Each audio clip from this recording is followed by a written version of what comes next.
महाविकास आघाडीला ईव्हीएम वरती शंका असेल तर अमरावतीच्या खासदारांनी राजीनामा द्यावा असं आव्हान नवनीत राणा यांनी दिलंय। तर बळवंत वानखेडे यांनी त्यांना आता प्रत्युत्तर दिलंय। नवनीत राणांचं चॅलेंज स्वीकारत असून त्यांनी बॅलेट पेपरवरती निवडणुका होणार असल्याचं पत्र निवडणूक आयोगाकडून आणावं असं सुद्धा वानखेडे यांनी म्हटलंय। लोकसभामध्ये एवढे सीट आल्यानंतर तेव्हा ईव्हीएम हे बरोबर होता आणि लोकशाही जिवंत होती। आम्ही संविधानाला मानणारे लोक आहे आणि एकदा रिझल्ट आल्यानंतर निकाल आल्यानंतर त्याच्यावर ऑब्जेक्शन घेण्यासाठी आम्ही कोणीही बाहेर निघालो नाही। एवढा जरी आहे तर अमरावती जिल्ह्याचे खासदारांनी राजीनामा द्यावा आणि आमचे बडनेरा मतदारसंघाचे आमदार रवीजी सुद्धा हे राजीनामा देतील आणि होऊन जावं एकदाच बॅलेटवर आपले मतदान।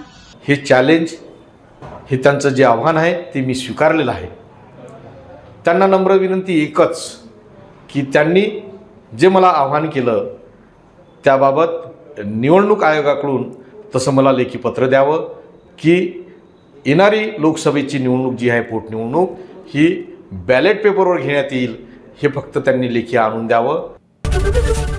एबीपी माझा, उघडा डोळे बघा नीट।